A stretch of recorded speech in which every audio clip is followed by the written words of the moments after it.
Bonjour. Bienvenue dans le tutoriel de la grille budgétaire nommée « Prévision annuelle ». Cette grille est destinée aux couples. En quelques clics, chacun des conjoints comprendra où va l'argent. Sur le site web ACF-Lanaudière, allez dans la section « Documentation outils ». Sous l'onglet « Grille budgétaire dynamique », ouvrez la grille « Couple numéro 1 Prévision annuelle » et enregistrez le document sur votre ordinateur. Dans le document Excel, remarquez les différents onglets disponibles. Dans l'onglet « Notes explicatives », lisez attentivement toutes les instructions pour bien réussir votre démarche. D'autres informations se cachent sous les picots rouges pour vous aider à remplir les grilles. Mettez votre curseur sur la cellule pour que l'information apparaisse.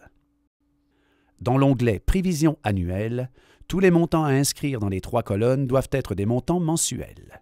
Les calculs se font automatiquement pour obtenir le total de la famille. Commençons par le commencement, voulez-vous?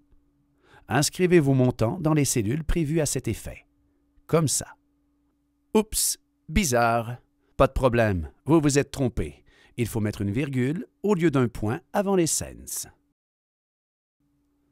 Oups, une erreur. Pas de problème, vous avez juste à changer le nombre mal inscrit. Wow! Le signe de dollar apparaît comme par magie et les calculs sont automatisés. Encore une erreur? Qu'est-ce que vous avez fait? Encore aucun problème. Vous êtes sur une cellule bloquée par sécurité, vous n'avez qu'à vous repositionner. Pour inscrire les bons chiffres, l'utilisation des calculateurs peut être pratique. Par exemple, si vous recevez de l'argent du gouvernement aux 3 mois, vous inscrivez le montant sur la ligne appropriée du convertisseur et reportez le montant de l'équivalent mensuel obtenu dans la cellule pertinente.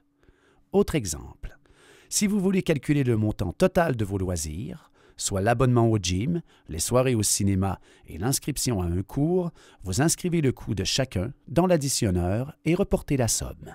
Utilisez au besoin la section « Commentaires » comme aide-mémoire. Le montant pour le paiement des dettes se reporte automatiquement de l'onglet « Dettes ». Il faut donc remplir cet onglet sans faute. Dans l'onglet « Suivi mensuel », il y a report automatique de la prévision dans les 3 onglets respectifs pour toujours garder un œil sur vos objectifs. Utilisez la barre de défilement horizontale pour avoir accès à tous les mois. Vous pouvez débuter le suivi en tout temps. Indiquez l'année et le mois de départ dans les cellules prévues. Pour le mois, suivez le modèle année, mois, jour et tous les mois s'ajusteront automatiquement par la suite. Vous devez inscrire les montants mensuels réels, donc pas nécessairement les moyennes reportées, mais plutôt les montants bel et bien reçus ou dépensés. Par exemple, le coût de l'essence ne sera pas le même si vous êtes au travail ou en vacances. Pour inscrire les bons chiffres, l'utilisation des calculateurs peut être pratique. Par exemple, si votre paye est déposée les vendredis, vous inscrivez le montant sur la ligne appropriée du multiplicateur, soit 4 ou 5, selon le nombre de vendredis du mois. Ensuite, vous reportez le montant obtenu. Les statistiques calculées automatiquement dans les colonnes de droite peuvent vous aider à évaluer vos résultats. D'ailleurs, ces statistiques pourraient aussi vous surprendre. Dans l'onglet « Dettes », inscrivez les informations concernant vos dettes. Le montant du versement mensuel des dettes à la consommation est une donnée essentielle puisque le total de ces versements se reporte automatiquement dans la prévision annuelle. Cependant, il faut reporter manuellement le total des obligations hypothécaires s'il y en a.